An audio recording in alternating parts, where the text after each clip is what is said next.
자, 프린트는 다 거기 있는 거 피시면 되고요. 일단 문항 풀이 보기 전에 일단 이거 먼저 좀 얘기해볼게요. 너무 좀 흐리게 내가 잘못했다. 이거. 자, 이게 다시 한번 글씨로 쓰겠습니다. 3월 모의고사 한번 비교해봤어요. 그러니까 2014년, 그 다음에 작년, 그 다음에 올해. 그 다음에 우리가 뭐 이게 숨기려고 한 게 아니라 음영을 내다 보니까 얘가 24년 수능이고요. 그 다음에 얘가 25년 수능, 물론 26학년도 수능이죠. 그 다음에 이제 작년 11월 봤던 수능이 되는 거예요. 일단 요거 3월부터 봅니다. 이번 게가 어려웠던 게 일단 작년 거랑 비교해보면 제일 어려웠던 문항이 31% 정답률. 상당히 풀만하죠. 그렇죠? 33%, 35%, 36%, 36%. 근데 19% 어렵죠. 1대1로 비교했을 때. 그 다음에 이것도 어렵죠. 그 다음에 이것도 어렵죠. 근데 문제는 뭐다? 내려가면 결국 비슷해져요. 그러니까 그럼에도 불구하고 지금 작년이 4%대가 나왔거든요. 1등급이. 물론 재수생이 안 들어왔기 때문에 고3들만 했을 때 4%대면 그래도 좀 어렵거나 그 정도야. 근데 이번에는 한 2, 3%대 정도로 예상이 돼요. 고3들이 보기에는 좀 어려운 문항이었다. 근데 결국은 아래는 다 비슷하잖아. 아래는 비슷하잖아. 그러니까 결국 여기서 말린 거죠. 글들이 말리게 되니까 결국 이런 데서 시간이 오래 걸리니까 다른 문제들까지 영향을 미쳐서 점수가 4점수가 떨어진 거야. 대부분의 정답률은 비슷한데 자기 점수가 떨어진 거죠. 근데 얘 2년 전에 정답률은 비슷해요. 19나 20이랑 비슷하고요. 아래쪽은 오히려 이게 더 어려웠어요. 오케이? 3월 모의고사가 이 정도구나. 현역들이 재수생이 들어오지 않았기 때문에 현역들이 보게 되면 이 정도 난이도에서도 이렇게 비슷하게 나오는 건데 근데 지난번에도 보여주긴 했지만 수능은 당연히 더 어려워요.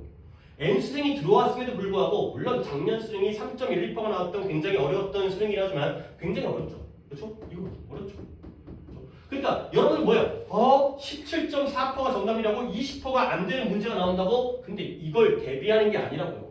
그러니까 여러분들이 이걸 노려서 공부하는 게 아니라고. 이런 문제가 나온다 하더라도 자기의 멘탈이 흔들리지 않고 내가 맞춰야 될 문제를 맞출 수 있는 그런 확신과 자신감과 실력을 있으면 되는 거야. 왜 이걸 풀려고 노력하는데? 물론 어느 문제가 최고 정답이 나올지는 시험을 끝나도 까봐야 되겠지만 풀다 보면 아니다 싶으면 어차피 여기 있는 난이도들이 있는 문장들이 우리가 충분히 예상할 수 있는 것들이야. 빈칸 아니면 순서 아니면 그나마 이 어휘라든가 물론 어휘가 이번에 또 어려웠지만 아니면 제목이라든가 또 제목 충분히 우리가 어려운 난이도고 미리 예상할 수 있었던 뜻을 나오잖아요. 그 외의 것들은 아니잖아.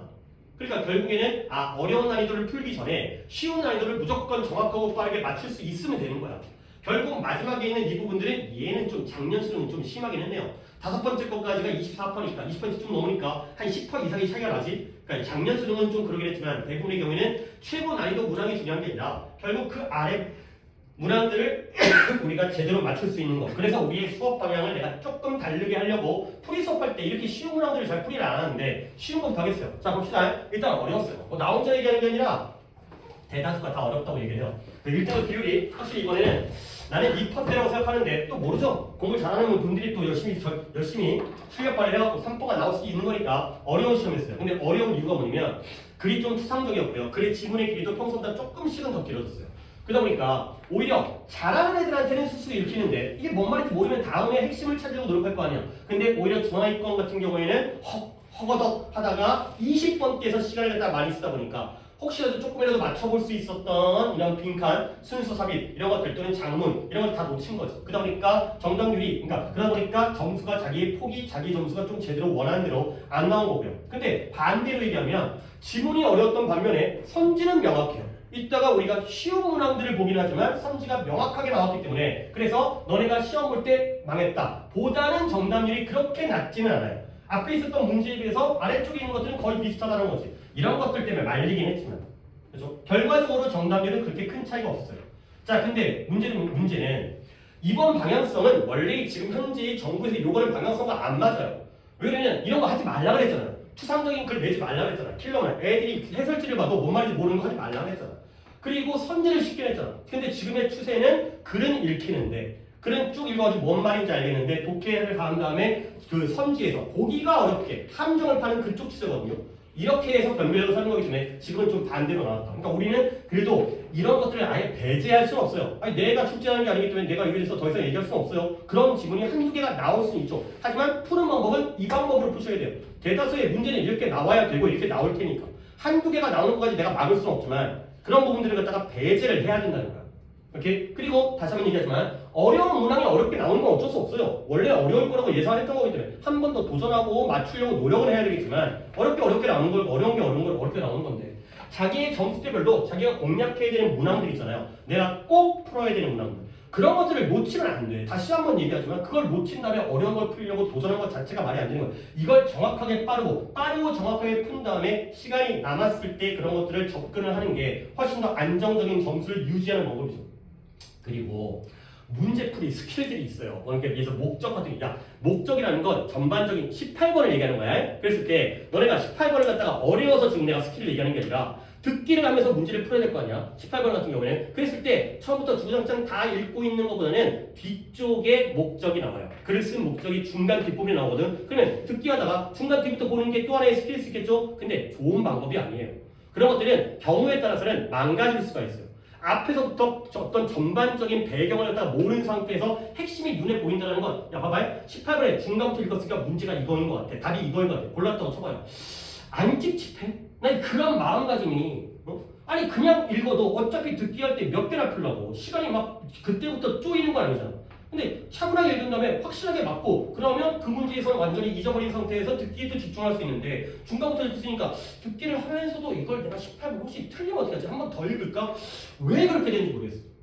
그렇게 하는 기술들, 그런 스킬들이 지난 시간에 도표에서 얘기했잖아요. 5번부터 푸는 게 방법일 수는 있어요. 근데 그렇게 했을 때 이제 털리는 그런 문항들이 생길 수 있기 때문에 그거보다는, 스킬은 현장 상황에 따라 또는 출제의 방향에 따라서 완전히 망가질 수가 있다는 거예요. 그런 인생을, 자기의 인생을 이런 데 걸지 마요. 지금은 우리가 해야 될 게 일단은 당연히 기본적인 거. 단어를 외워야 되는 거. 구문 해석을 해야 된다고. 맥락을 읽어야 되고요. 선지를 쏘고 어렵게 나올 거니까. 선지가 어렵게 나올 거기 때문에 그냥 딱 보이지 않을 거란 말이지. 결국 선지를 긁어내는 연습을 지금부터 하셔야 돼요. 이걸 우리가 지금 해야 돼요. 지금 당장, 아니 스킬, 내가 끝까지 스킬을 갖다가 안 알려주지 않을 거야. 마지막에는 알려줘요. 왜? 쫄리면 어쩔 수 없잖아요. 안 되겠다 싶으면 알려줘요. 근데 그것부터 한 다음에 이 스킬로 문제 풀다가 되는 게 망하는 지름길이에요. 스킬을 풀었더니 점수가 올랐어? 그러면 공부를 안 해. 그러다가 이제 스킬이 안 통해버리잖아? 그러면 1년 더 해야 되는 거야. 영어 망가지는 거야. 왜 거기다가 니네 인생을 거냐? 안 걸고도 충분히 내가 원하는 점수를 맞을 수가 있는데. 아니 물론 영어를 갖다가 안 하고 다른 과목을 더 공부한다는 그런 마음가짐도 필요는 하다고 생각해요. 그런 효율적인 공부 방법도. 근데 최소한이라는 건 있잖아. 최소한이라고. 이런 마음가짐으로 공부하는 새끼가 이 시간을 다 줄여가지고 수학을 공부할 것 같아? 아니야. 그러니까 원래 해야 되는 대로 하시면 되겠어요. 자, 시작해볼게요. 속도감을 있게 진행해야 되기 때문에 일단 여러분들한테는 내가 시험지뿐만 아니라 옆에 해설도 있기 때문에 솔직히 나를 갖다가 내 해석을 못 따라오겠다고 싶으면 옆에 있는 부분을 갖다 좀 참고하셔도 상관없어요.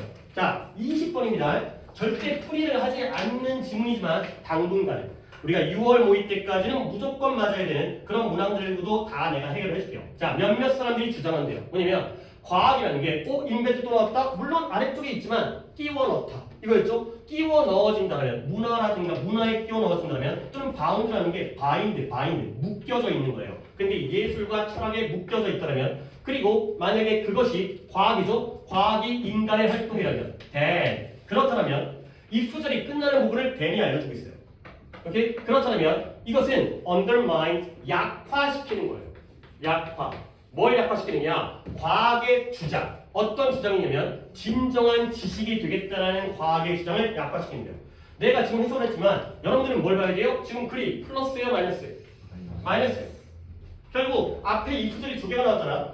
과학이라는 게 문화 속에 끼워 넣어지고요. 철학과 예술과 엮여진다면 결국 과학이 문화와 철학과 예술과 관련을 맺으면 좋은 거야, 나쁜 거야? 나쁜 거야. 근데 선생님 여기 말이 좀 어려운데요? 그러면 결국 과학이라는 게 인간의 활동이 되면 좋은 거야, 나쁜 거야? 나쁜다는 거야.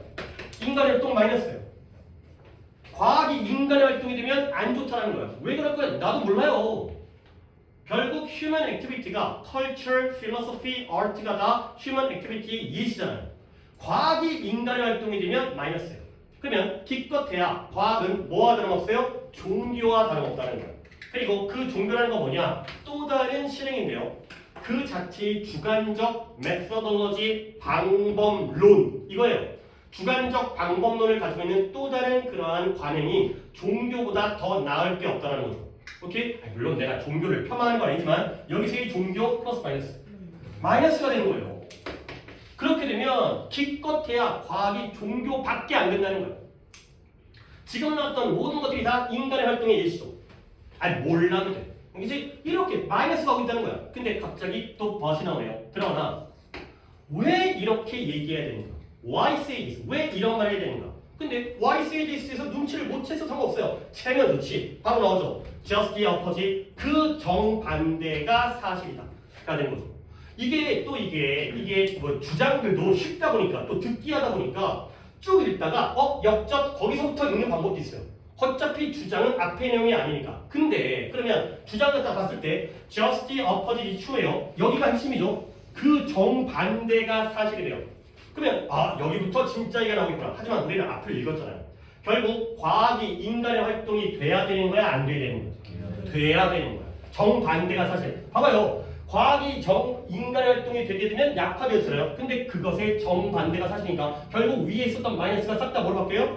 플러스로 바뀐다는 거야. 그걸 알고 읽어야지. 왜 중간부터 읽어? 결국 과학은 인간의 활동은 굉장히 여러 가지만 휴먼 액티비티, 인간의 활동이 돼야 된다는 거야. 종교가 됐든 문화가 됐든 아니면 철학이 됐든 예술이 됐든. 만약에 여기부터 읽었잖아요. 그러면 문제가 뭐냐? 여기가 문제가 돼. 여기부터 반대가 사실은 이제 반대가 뭘까? 찾으려고 하잖아요. In order to hit the target, 네가 너의 활과 화살을 가지고 갑자기 활과 화살이 왜 나오는 거야? 너의 목표, 관역을 때리기 위해서는 내가 뭐 할 필요가 있다? 무언가를 해야 된대요. 근데 그 무언가가 뭐다? 조준을 하고요. Take aim, 관역을 조준해서 집중하는 걸 할 필요가 있다는 거야. 활과 화살이 왜 나오지? 그러면 사실은 사실인데 내가 내 몸과 함께 있는 존재라는 그 사실. 근데 내 몸이라는 게 뭐냐면 문화적으로 풍부한 상황 안에 내가 끼워져 있다라는 그 사실. 그 사실은 뭐 동격이겠지만 그 사실은 이제는 장애물이 되지 않는다는 거야. 근데 뭐에 대한? 내가 성공하는데 장애물이 되지 않는다. 여기가 어려워요. 여기 말이 물론 내가 지금 설명해 줄 수는 있지만 굳이 시간적인 관계 때문에 설명을 안 해줄 거예요. 내 활과 화살이 나오고 내가 몸 안에 있는 나의 어떤 존재가 된다는 게 이런 것들이 내가 성공하는데 장애물이 되지 않는다는 거죠. 결국 인간의 활동이 되는 게 좋다는 거예요. 실제로 그것은 뭐다? 끼워 넣어지는 거예요. 근데 뭐가 끼워 넣어지는 거냐? 나에게 신체적인 민지가 수단이라는 뜻 정도는 알고 있어야죠. 나에게 신체적인 수단뿐만 아니라 그 신체적인 수단이 활과 화살과 훈련인데요. 그뿐만 아니라 또한 동기까지를 제공해 주는 게 바로 끼워 넣기가 되는 거죠. 그러면 이때 끼워 넣기는 어디에 끼워 넣어지는 거예요? 인간의 활동 안에 끼워 넣어지는 거죠. 그렇죠? 그래서 어떤 동기부여? 처음부터 관역을 맞추겠다라는 그 동기부여까지를 제공해 주는 게 바로 끼워 넣기가 되는 거죠. 그런데 오히려 여기가 어렵다는 거예요. 그러니까 여기에서 마이너스를 잡고 반대로 플러스로 뒤집어지게 되면 훨씬 더 쉬웠던 거예요. 자, 그럼 마지막으로 결국 과학과 인식은 또한 비슷하게 뭐다? 둘 다 비슷하게 인간적 활동이다. 그 인간적 활동이 뭐 해주는 거다? 이러한 안정적인 세계를 목표로 해요. 이 세계의 안정적인 지식을 목표로 하는 그런 인간적 활동이다. 한 번 더 이해해보죠. 그 반대는 과학은 인간적 활동이다. 라고 되세요. 오케이? 보기를 한번 볼까요? 1번에 과학은 인간의 활동. 끝났죠? 뒤에서 마이너스만, 그러니까 오답만 없으면 돼요. 과학이라는 건 인간의 활동이라는 점에서 지식 추구의 기반으로서 봐야 된다. 이거죠. 결국 과학이 지식을 갖다가 얻기 위해서는 인간적 활동이 해야 된다. 이거예요. 이거에서 끝난 거죠, 이걸로. 듣기에서도 충분히 이 정도는 할 수 있는데 중간부터 읽지 마시고요. 그냥 처음부터 같이 읽으세요. 이번에 뭐가 나올까 궁금하잖아. 이번엔 이 질문은 뭐에 대한 글일까? 이거 오답자도 있었습니다. 다른 거 과학적인 진리에 도달하려면 인간 활동의 한계를 극복해야 돼? 아니죠. 인간 활동이 마이너스여야지 그 한계를 극복하는 거니까 한계 자체가 말이 안 돼요. 그 다음에 지식 탐구를 위해서는 과학 사실 그 자체에 집중하는 게 아니라 과학이 인간 활동 안에 끼워 넣어져야 돼요. 예술 속에 들어가야 되고 종교 속에 들어가야 되는 거야. 그 다음에 객관적 연구를 통해서는 연구자의 개인적 가치관을 배제된다. 연구자의 개인적 가치관을 인간적 활동이라고 본다면 그렇다면 배제가 아니죠. 그리고 약간 소재 자체가 딴 데로 넘어가고 그 다음에 인간의 행위를 합리화하는 목적으로 과학을 이용하지 마라. 아니죠. 인간의 행위가 좋은 거가 되기 때문에 이 나쁜 걸 합리화하는 것도 아니기 때문에 마이너스예요. 인간 활동이 플러스가 된다는 거죠. 됐죠? 어렵지 않습니다. 어렵지 않은 걸 어렵지 않게 풀면 돼. 괜히 기술 발휘하려고 하지 말고 나중에는 할 거야. 내가 여러분들한테 끝까지 숨겨놓고 너네들은 기술을 발휘하지 말고 꼭 올바른 방법을 풀어갖고 시험을 갖다가 뭐 조지라고 그렇게 얘기하는 게 아니잖아요. 그렇지? 나는 정정당당하게 조질 거야. 그건 아니거든. 그렇지? 하지만 지금은 올바르게 해석하셔야 돼요. 자, 22번. 이것도 조금 틀린 사람이 있습니다. 인터로거티브는 작년에 1학년 내신에 나왔던 너 그거 기억나? 탐문실과 관찰실? 빛이 유리가 이제 그거 인터로게이트가 탐문하다 신문하다 물어보던데 나왔어요. 질문식으로 뭐 이런 거죠. 물어보는 식으로 그런 거죠. 의문문의 형태로 뭐 나왔으니까 우리는 종종 문제를 의문문의 형태로 표현한다는 거야. 근데 뭐 대신에 인스테드는 밑줄을 쳐놓습니다. 필요하니까요. 이걸 안 하는 거잖아. 뭐 대신에 너에게 열쇠를 찾으라고 명령하는 것 대신에 나는 이렇게 한다는 거야. 뭐 한다? 너에게 물어보는 거죠. 뭘? Where they are? 어딨니? 당연히 이때 어딨니에 대해는 뭘 가리키겠어요?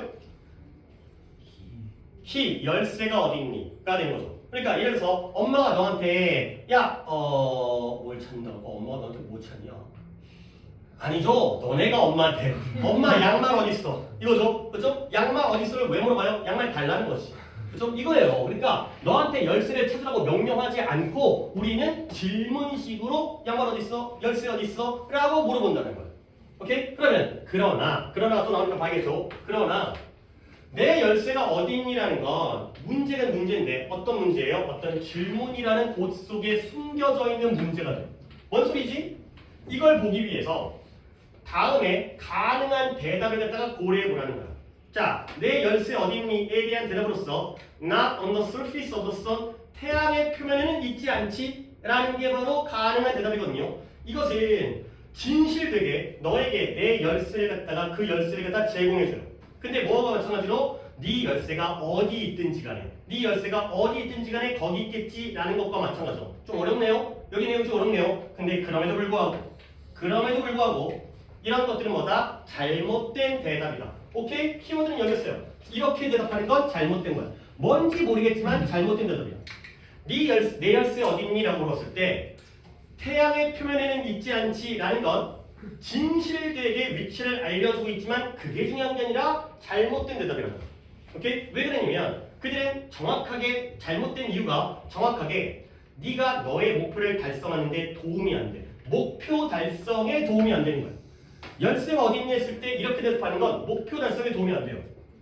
근데 그 목표가 뭐다? 집을 나선다든가 아니면 잠겨진 문을 연다라든가. 근데 kill, listens 뭐 이런 거 쫄지 마. 열쇠가 없다라는 것이 장애물을 구성하는 그러한 목표에 대해 달성하는 데 도움이 안 된다는 거죠. 오케이? 좀 빨리 가고 있습니다. 잘 모르겠으면 넘어가야 돼. 자, 그러면 다음과 같은 대답을 고려해봐요. 뭐예요? 열쇠가 어디 있다? 네 방에 있다. 얘는 이건 뭐예요? 좋은 대답이에요. 아, 열쇠가 어딨니라고 물었을 때에는 아까 나왔던 예시긴 하지만 태양의 표면에 있지 않다는 건 좋은 대답이 아니고요. 네 방에 있다는 건 좋은 대답이에요. 결국 여기서 또 한 번에 좋은 것과 나쁜 것과 좋은 거의 대조관계죠. 근데 조건이 있는데 얘가 왜 좋은 대답이냐면 네가 방이 작아. 그리고 방이 타일이 깔끔해. 그럴 때는 좋은 대답이에요. 근데 그러나 또 한 번에 그러나 나오니까 만약에 네 방이 너무 커. 네 방이 궁궐이야. 그리고 네 방이 지저분해. 그렇다면 너는 그 장소가 좀 더 명확하게 specify 구체화되어질 필요가 있다는 거죠. 결국 여기까지 읽었을 때 네 열쇠가 네 방에 있다라는 대답도 좋은 대답이 되는 거야? 나쁜 대답이 되는 거야? 나쁜 대답이 되는 거야. 그랬어요? 나 혼자 읽고 있어요? 선생님 좋은 대답이잖아요. 좋은 대답일 건 조건이 필요하죠. 방이 어때? 이게 작아야 돼. 그렇죠? 엄마 양말 어디 있어? 집에 있지. 뭐야 씨. 누가 몰라 그걸? 옆집에 있겠어? 우리 집에 있죠. 그랬어요? 네 방에 두 번째 서랍에 있을 때는 괜찮은데 괜찮은데 네 방이 너무 넓어. 거기다가 엉망진창이야. 그러면 못 찬다는 거예요. 결국 나쁜 대답이에요. 그랬어요? 결국 whether 나온다. whether or not인지 아닌지 이것이 좋은 답인지 아닌지는 결국 뭐다? 하나의 기능이에요. 뭐의 기능이에요? 인지 아닌지 그것이 문제를 해결할 수 있는지 아닌지가 바로 기능이 되는 거죠. 결국 키워드는 이거죠. 대답이 올바른 대답이 되려면 뭘 해야 돼요? 문제를 해결해야 돼요.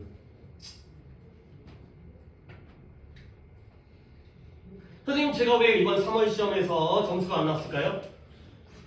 많이 틀렸으니까. 맞아 안 맞아? 맞잖아요. 그렇죠? 당연히 많이 틀렸으니까 점수가 안 나왔겠죠. 맞는 정답이에요. 오케이? 근데 문제를 해결하는 데는 도움이 안 된다는 거죠. 자, 근데 어떻게 돼요? 좋은 답이 되려면 문제를 해결해야죠. 또 나와요. 진정으로 Here, take mine. 야, 내 거 가져가. 그렇죠? 엄마 양말 어디 있어? 내 거 신어. 이거죠. 그렇죠? 이거. 아니 엄마 양말 어떻게 생겼어요? 우리 와이프 양말이 되게 얇던데. 그리고 양말이 되게 조그매요. 그러니까 앞에 있는 발가락 몇 개랑 뒤에 있는 뒤꿈치만 가려주던데. 그냥 발목 양말도 아니야. 발목 양말은 그래도 발목까지는 오잖아. 근데 발 전체가 드러났던데 그냥 앞에 조금 뒤에 조금만 그거 티슈 다니지 모르겠어. 어쨌든 간에 자, 내 거 신어가 되는 거죠. 자, 이게 바로 좋은 대답이 된다는 거야. 뭐에 대한 열쇠 어딨니? 아니 내 거 신어가 아니죠. 내 열쇠 가져가. 그렇죠? 열쇠 어디 있어? 일단 내 거 써. 아 우리 집이야 다 너희들 집이야 다 번호키이긴 하지만 열쇠일 때는 열쇠가 없으면 내 거 일단 써가 되는 거죠. 오케이? 그래서 만약 진정 요구되어지는 것이 집을 빨리 떠난 학교 가야 돼. 열쇠 내 거 가져가 되는 거죠. 결국 좋은 대답은 뭐예요? 질문에 대한 대답을 갖다가 제공할 필요가 없어요. 굳이 대답 안 해도 돼요. 시험을 왜 못 봤을까요? 대답 안 해도 돼요. 뭐예요? 단어 외워야죠. 왜 못 봤는지를 왜 대답해? 단어를 외우라고요. 오케이? 그래서 내 열쇠가 어디 있는지에 대해서 그것이 문제를 해결할 수가 있다는 문제 해결할 수가 있다면 여기가 위저 그 다음에 왜 이상하게 엔터가 쳐 있습니다. 집을 떠나지 못한다는 문제를 해결할 수만 있다면 해결하는 한 결국 이게 바로 좋은 대답이 된다. 질문에 대한 올바른 대답은 대답이 아니야. 응답은 그걸 대답하는 게 아니라 결과적으로는 문제 해결을 위한 방법이 돼야 된다. 가 되는 거죠. 오케이? 자 봐봐요. 의문문의 형태로 요청할 경우에 의미 전달이 약해질 수 있다. 어디가 잘못된 거예요? 의문문의 형태로 전달하는 게 요청하는 게 문제가 아니라 어떤 식으로 대답할 것이냐. 이 문제. 의문문에 대해서 어떤 식으로 대답할 것이냐. 타인의 요구에 대해서 진심으로 공감한 자세는 등장한 적도 없어요. 공신력 있는 자료라는 것도 믿음 있는 신뢰성 있는 자료 그때가 나오지 않았어요. 그 다음에 질문의 의도 전달에는 간결한 형태의 질문이 물어보는 문제가 아니에요. 답변이 필요한 거죠. 질문을 했을 때 어떻게 답할 것인가. 아까 잠깐 우리가 놓쳤던 거 얘기해볼까요? 아까 내 열쇠 어딨니 했을 때 갑자기 태양 위에 야 열쇠 어디 있어 했을 때 당연히 태양의 표면에는 있을까요 없을까요? 없겠죠. 맞아 안 맞아? 맞는 말이에요. 내 열쇠 어디 있어? 태양에는 있지 않겠죠. 맞는 말이에요. 솔직하게 진실된 답이긴 하지만 문제 해결에는 도움이 안 되기 때문에 올바른 대답이 아니라는 거죠. 그냥 읽으셔도 되는 거야 이 정도는. 그냥 툭툭 그다음에 중간에 건너뛰고 그렇죠? 중간에 잘 모르겠어 건너뛰고 활과 화살 건너뛰고 태양 위에 있자는 거 건너뛰고 그렇죠? 결국 우리가 기다렸더니 나오잖아. 원래 기다리면 나오게 돼 있어요.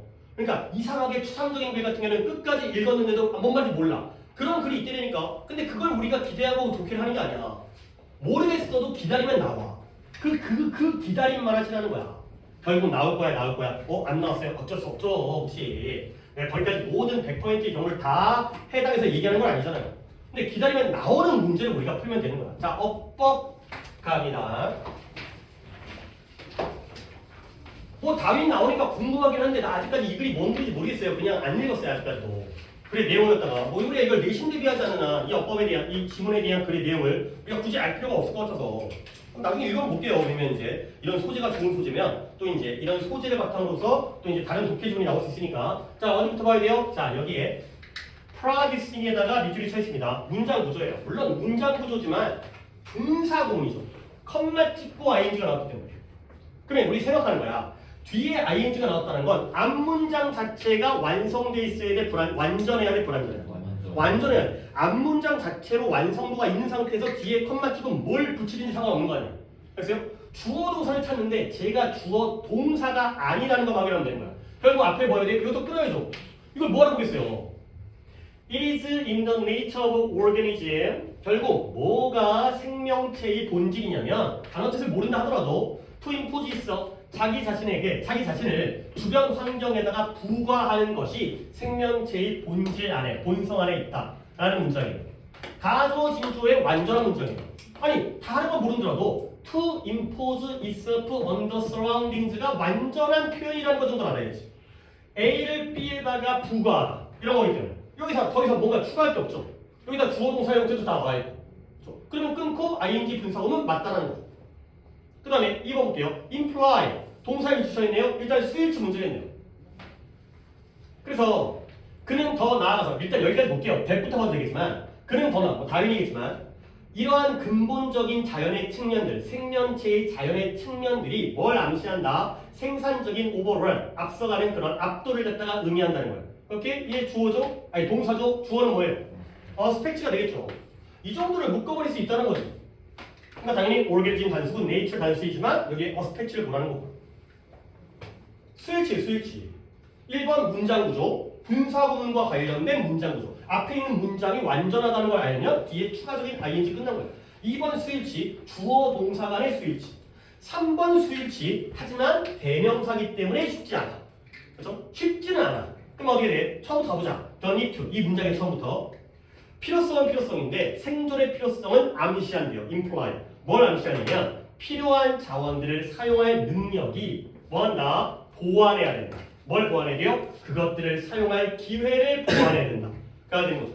솔직히 글의 내용을 안 읽은 상태에서는 이때의 됨이 정확하게 뭔지 확신까지는 없어요. 하지만 이 문장 속에서 복수명사는 존재를 하죠. 뭐예요? resources가 되겠어요. 그러면 일단 맞다고 봐야 되는 거야. 근데 이게 resources를 안 가리킬 수도 있잖아. 그러니까 거기까지 확실하게 해석할 수는 없거든. 다른 걸 봐야 돼요. 이건 약간 동그라미에 가까운 세모 정도까지. 됐어요? 틀린 것까지는 아닌 것 같은데 뭐 틀릴 수 있겠지만 어느 정도의 동그라미에 가까운 세모 정도까지. 그다음에 4번을 봐야죠. 분명히 복수명사가 있었기 때문에. 자, 위치가 나왔네요. 완전 불완전. 그렇죠?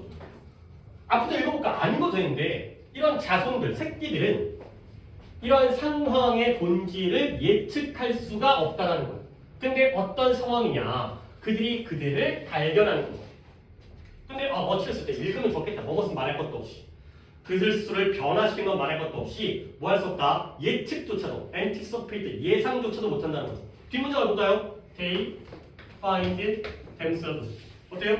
완전해요. 이 완전한 상태에서 어떻게 이 위치를 쓰는 거예요? 결국 뭐예요? 이 조건 안에서 자기 자신을 발견하죠. where가 되는 거예요. 또는 in이치가 되는 거죠. 완전 불완전했어요. 아까 3번에서 살짝 고민을 했지만 이제 고민이 해결된 거죠. 그 다음에 5번은 또 이런 거 왜 나오는 거야? 마이너가 형용사잖아요. 사소한, 하찮은, 소수의 비동사비니까 형용사가 맞죠? 이러한 조절은 아주 사소한 거야. 무엇과 비교할 때 이런 유전이라는 제한과 비교할 때에는 결국 마이너라는 형용사가 들어갔잖아요. 맞다는 거죠. 이것과 비교할 때 여기서 한번 끊어주는 것도 필요하겠네요. 이 마이너라는 게 컴페어즈를 끊어주는 게 아니라 이러한 적응들은 하찮고 별거 아니다. 무엇과 비교했을 때 얘네와 비교해보면 이건 별거 아니다. 라는 거죠. 오케이? 이것도 문장 구조예요. 그러니까 1번도 문장 구조. 그 다음에 2번 스위치, 3번 스위치, 4번의 완전 불완전, 5번 문장 구조. 문장 구조 중에서 형용사냐 부사냐, 보어자냐 이렇게 판단하면 되겠어요. 29번을 물론 내가 지금 여러분에게 해줄 게 많아. 그러니까 뭐 해줄 게 많다라는 게 어떻게 보면 좋은 거죠. 그렇지? 야! 네가 그렇게 편하게 있는 것까지는 좋지만 편하게 있다가 자버리면 욕먹는 거야. 알겠어요? 누가 뭐라 그래? 옆에 귀에 편하게 있어. 저거 그냥. 그렇지? 근데 그렇게 잘 들으면 내가 뭐라 그랬어요? 내가 여러분한테 뭐 바른 자세를 알려준 사람도 아니고 그런 자세로 자버리면 혼나는 거야. 내가 뭔 얘기 하다 그랬지? 뭔 얘기?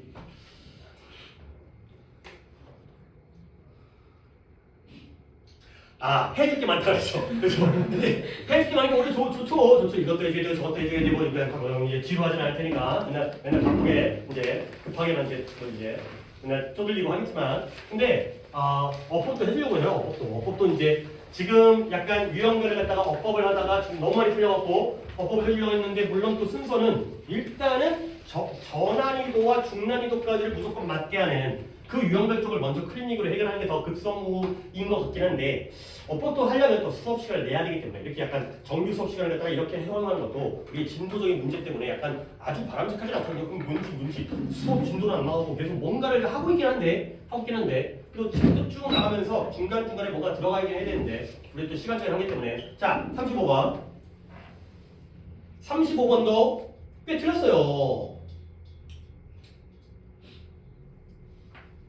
자, 갑니다. 도덕성은 뭐를 넣기? moral, 도덕성은 관련되어져 있대요. associated, 합리적인 인간 존재. 근데 뭐에 대해서 하나 이상의 이유 때문에. 자, 첫째가 나오네요. 하나 이상의 이유가 나오니까 첫째가 나오는 거야. 그러면 이제 나열을 하겠네. 그렇죠? 첫째로 끝나지는 않을 테니까. 그렇죠? 물어보고 싶은데 물어보면서 화날 것 같아서. 이유가 나오겠죠. 이유. 봐봐요. 도덕성이라는 건 합리적인 인간과 관련되어져 있는데 한 가지 이상의 이유래요. 첫째로가 나온 거죠. 첫 번째 이유. 왜 도덕성이 합리적인 인간과 관련되어 있는지. 자, 인간은 그것은 인간인데요. 어떤 인간이면 who are gifted 선물을 받았어요. 재능이 있다는 거죠. talented, gifted. 어떤 재능이냐? 합리적 추론 능력, faculty, 우리 수특에서 faculty가 교수 집단, 학부, 하지만 능력이라는 뜻으로도 우리가 앞에 나왔습니다. 추론 능력. first 나온 다음에 secondly 나오네. 둘째로 인간은 뭘 가지고 있어요? 자유의지를 가지고 있어요. free will. 근데 뭘 선택할 자유의지죠? 그들에게 많은 대안들 중에서 그들에게 뭐가 중요한지를 선택할 수 있는 자유의지가 있어요. 됐어요. 이제 이 글은 뭐에 대한 글이에요? 첫 번째와 두 번째에 대한 글이에요. 첫 번째 중에 그냥 키워드 잡을까? 키워드 잡는 연습하셔야 되니까 이게 맥락, 문맥을 읽는 거야. 어디가 중요한지를 생각해야 되지. 뭐요? 첫 번째 뭐예요? 그쵸? faculty of reasoning. 이 정도 칠게요. 그쵸? 그래서 추론 능력. 두 번째 뭐겠어요? 그쵸? free will. 자유의지겠죠. 이게 아니고 뭐겠어요? 한 가지 이상의 이유인데 첫 번째, 두 번째 나열을 해줬잖아요. 그럼 이제 1번은 아니겠지만 1번부터 1번, 2번이 되는가 이제 A랑 B로 갈까요? A랑 B에 대해서 얘기하겠죠. 자, 갑니다. To think and reason 일단 A겠죠. 야, A, B라고 할게요. A, B. A, B 맞는지 보면 되는 거야. 어떤 사물들에 대해서 생각하고 추론하는 것은 주된 기능, 인간의 이성의 주된 기능인 거예요. 데카르트 이후로 모든 철학자들에서 주목되어진 것처럼 됐고요. A번 넣었으니까 1번 버려. 그 다음에 일스피커 그건 뭐 때문이냐? 우리가 생각하는 능력이고요. 그 다음에 웨이라는 게 무게를 재보는 거지. 플러스 앤 컨즈 장단점을 갖다가 평가할 수 있는 그러한 능력이에요. 그죠? 자유의지는 아니니까. 근데 뭐에 대해서? 행동에 대해서. 근데 어떤 행동이냐? 우리 문장도 좀 까다롭긴 한데 그냥 나 쭉 갈 거야. 인간들이 미래를 위해서 계획할 수 있는 그러한 행동을 갖다가 행동의 장단점, 플러스 앤 컨즈가 찬성 반대도 있지만 장단점, 지금은 단어 정리 안 할 거야. 생각하고 무게를 재보는 능력이 바로 추론 능력이 되겠어요. 그리고 나서 나아가서 뭐 해야 돼요? 그리고 나서 어떤 선택되어진 목표를 달성하기 위해서 충분한 노력을 하는 거죠. 자, 그러면 in other words, 다시 말하면 obsessing이라는 건 집착하는 겁니다. 집착. 사로잡히는 겁니다. 집착, 강박관념 이런 거예요. obsessed, obsession. 뭐에 대한 집착이냐? 장점에 대한 집착. 장점에만 집착하고요. 그리고 이익에만 고정시키는 거야. fixate. 그런 것은 머리 든다. 인간 존재로 하여금 잘못된 선택을 이끌게 해요. 다시 말하면 결국 우리가 올바르게 추론을 하게 되면은 좋은 건데. 잘 선택할 수 있잖아. 목표를 달성하기 위해서. 근데 너무 장점에만 집중하게 되면 여기에 플러스 앤 컨트가 보세요. 찬성 반대뿐만 아니라 장점 단점이 있었으니까. 근데 이 중에서 너무 장점에만 집중하게 되면은 잘못된 선택을 이끈다는 거지. 자, 그 다음에 게다가 이제 뭐가 나와야 돼요? 지금까지 우리 A 얘기했잖아. 그러니까 이제 뭐가 나와야 돼? B가 나와야겠죠. 인간 존재는 나오네요. free choice. B를 한대요. 자유로운 선택을. 모든 주어진 상황에서. 근데 뭘 제외하고는 그들이 행동하도록 할 수 있는 제한되어지는 상황을 제외하고. B가 이제 나왔는데 그러면 B를 버릴 수가 없는데 그렇죠? 그러면 5번을 버려야 돼? 5번은 답이 아니라고 했는데 그러므로 freedom, 자유는 기본적인 인간의 삶의 특징이 되는 거예요. 결국 그 자유라는 것이 우리 인간을 다른 동물들로부터 구별해 준다는 거지. 1번 아니었거든요. 2번도 아니었거든요. 그렇죠? 그 다음에 3번도 아니었거든요. 근데 4번과 5번에 A만 나온 게 아니라 B가 나와야 되기 때문에 4번과 5번도 아닐 수밖에 없어요. 그럼 뭐예요? 다시 3번이었던 거죠. 결국 여기에서의 물론 여러분들이 플러스 앤 컨즈를 몰랐다면 차라리 편하게 풀었을 텐데 이때 얘가 장점이라는 걸 알면 여기에 나오잖아. 그래서 3번이 말이 되는 것처럼 느껴지만 우리는 뭐다? 다시 한번 우리는 뭐에서 얘기해보세요? 몇 가지에서 얘기해야 돼요? 두 가지에 대해서 얘기해야 돼요. 뭐예요? 추론 능력과 그 다음에 자유의지가 된 거죠. 그 두 가지를 빼고 할 수가 없다고. 1번, 2번에서 A를 얘기하고 4번, 5번에서 B를 얘기하면 당연히 3번만 버리게 되는 거죠. 여기는 명확하게 안 나왔잖아. 그래서 장점에 집착한다는 건 내가 본 것뿐이지. 연결되나? 라고 내가 본 것뿐이야. 나도 그렇게 봤거든. 근데 다시 보니까 여기에는 A도 없고 B도 없었어요. 그러면 당연히 3번이 답이 되는 거죠. 오케이? 됐죠? 여기까지 되게 빨리 풀었어요. 되게 빨리 풀었어요. 8%. 하나는 맞죠? 자, 40번. 이걸 내가 미안해야 되는지 모르겠는데 대조관계가 안 나왔어. 그럼 선생님의 얘기는 내가 안 믿고 이제 나는 그냥 나의 길을 떠나는다. 아니에요. 그러면 안 돼요. 대조관계가 나오는 걸 대상으로 목표로 문제를 푸셔야 돼요. 근데 그러니까 나도 약간 떳떳하진 않죠. 자랑스럽지는 않죠. 그렇지? 내 예상과 다르게 나왔기 때문에. 근데 원래 요약은 대조관계로 푸는 게 맞아요. 오케이? 근데 아닌 걸 어떻게 하라고? 일단은 읽어보겠어요. 대조관계를 갖다 찾으려고 노력을 했는데 끝까지 안 나왔거든. 볼게요. 카르티슨이라는 사람이 너 듣고 있냐? 오늘 한번 혼날 것 같다. 그래서 자꾸 신경이 쓰입니다. 눈에 띄고 그랬어요. 이게 사람이 이제 내가 한번 지적을 받았어요. 그러면 그 다음부터는 좀 더 잘하려고 신경을 써야 되는데 너는 나를 지적해라. 나는 내가 길을 가겠다. 이건 좀 아닌 것 같은데. 그죠? 이게 왜 그런지 궁금해서 이제 뭐 어쩌다 한번 지적받은 다음에 그 다음에 이제 그럴 수는 있겠지만 자, 갈게요. 이 사람의 사회 감정적 선택성 이론이 뭘 보냐면 개인의 목표를 일생 동안의 과정으로 보고요. 그것이 강화시켜주고 성숙하는데 나이 들어에 따라 그리고 그의 어떤 동기부여적 개념의 틀과 관련하여 히긴스라는 사람은 제안했는데요. 이런 동기가 심지어 획득하고 얻게 되는 거예요. 가장 높은 수준. 근데 언제? 삶의 나이가 든 나중 단계에서. 그리고 subject 나오네요. 영향을 받는데요. 어떤 균형과 그 다음에 조직의 영향을 받아요. 그 다음에 어떤 삶의 목표에 있어서요. 뭐에 관련해서? 삶의 우선순위와 관련하여. 되게 열심히 하고 있잖아요. 그렇지? 열심히 하고 있는데 뭔 말이에요? 모르고 있어요 지금. 그래서 선생님은 이걸 다 아니까 이렇게 빨리빨리 하고 있겠지. 웃기고 있어. 모르고 있어요 지금. 아무것도 모르고 있어요. 자, 그 다음에 아니요, 아는 척이라도 해야 되는데 너는 모르겠지. 이걸 내가 너희들 설명해 줄 수는 없거든. 왜냐면 너무 어려운 내용이야. 근데 솔직하게 해서 나도 뭔 말인지 모르겠어요. 그러니까 뭔가 그냥 내가 본 키워드만 보여줄게요. 키워드만. 나도 이제 나는 나의 한계 여기까지. 사람 이름이 나왔는데 아니 선택성 이론 내가 어떻게 하라고? 좀 개인의 목표, 그 다음에 일생 동안의 과정, 그 다음에 강화시켜주고 성숙해주니까 나이가 들어감에 따라서 나쁜 건 아닌 것 같아. 일단.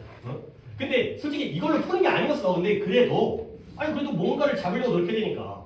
그 다음에 이런 동기부여가 가장 높은 수준을 갖다 획득해요. 가장 높은 수준을.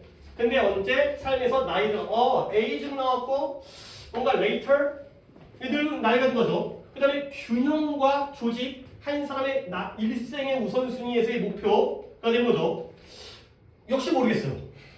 자, 그 다음에 이러한 기초를 토대로 해서 좀 더 최근의 연구는 더 깊게 가는데요. 추가적인 요소인데요. 이런 행복, 그들의 나중에의 어른, 성인기의 행복에 영향을 미치는. 근데 특히 그게 뭐예요? 강조예요. 뭘 강조하냐면 자기 가치의 역할을 강조하고요. 그 다음에 전체적으로 긍정적인 영향. 근데 뭐 할 수 있는 어떤 well-rounded, 전인적인 가치관, 자기관 이렇게 다 발전시키는데 긍정적인 영향. 근데 어디서의 삶의 과정에서라든가 변화에서 그가 되겠어요. 오케이? 모르겠어요. 근데 여기까지 했을 때 투게더가 나왔어요. 이러한 연구들이 다 함께 결국 지금 연구가 한 3개가 나온 것 같거든. 뭐냐면 1번이 이름 잘 모르겠는 카르틴슨이라는 사람과 히긴스라는 사람이 나왔고요. 좀 더 최근에 연구가 나온 것 같거든. 근데 그 3개의 연구가 다 같다라는 거야, 다르다는 거야? 같다라는 거야. 오케이? 다 같은 얘기를 합니다. 내가 이걸로 풀었어. 대조관계가 나와야 되는데 왜 안 나오지? 그랬을 때 이 연구들이 다 함께 보여져요. 그렇죠? 결국 여기서 뭔가 개소리하고 있는 것 같은데 어쨌든 다 합쳐서 물론 이걸 갖다가 내가 정규 속으로 다뤄주게 되면 설명을 할 거예요. 근데 지금 거기까지는 필요가 없으니까 합쳐서 모두가 함께 이런 연구들이 뭘 보여주냐? 여기부터 힘을 줘야 되는 거야. 아니 거꾸로 돌아봤자 어차피 똑같은 얘기를 할 거 아니야. 그렇죠? 3가지가 다 똑같거든. 뭐냐면 목표를 얼라인먼트 해야 돼. 목표를 배치하고 정렬하는 거야. 얼라인에 뭐가 들어가 있어요? 라인이 들어가 있다니까. 그래서 우리 그때 리니지 얘기했다 했잖아요. 목표를 정렬하는 거야. 한 줄로. 그 다음에 긍정적인 자기인식. 그 2가지가 중대해. 어디에 중대해? 동기부여와 전체적인 행복. 나중의 삶에서의 동기부여와 전체적인 행복을 강화시키는 게 중요하다는 거야. 오케이? 자, 여기서부터만 보면은 내용이 뭐였어요? 목표를 이제 여기다 집중해야 되니까 키워드를 많이 잡아야 돼. 목표를 정렬하고 긍정적인 자기 인식이 중대, 뭐 하는데 중대해? 동기부여랑 그 다음에 전체적인 행복을 강화시키는 데 중대한 거예요. 근데 언제? 나중에 삶에서. 아까 뭐 aging, later, adulthood 같은 거 나왔죠. 결국 목표를 배열하고 긍정적인 자기 인식을 하는 건 좋은 거야, 나쁜 거야? 좋은 거예요. 왜? 강화시키는 데에 중대하니까. 플러스. 그 다음에 이제 또 약간 좀 불안하긴 해. 뒤에서 또 어떤 내용이 나올지는 아직 모르니까. 왜 이래요? 아니 그럴 거 아니야. 오씨 왜 안 끝나지? 왜 안 끝나는 거지?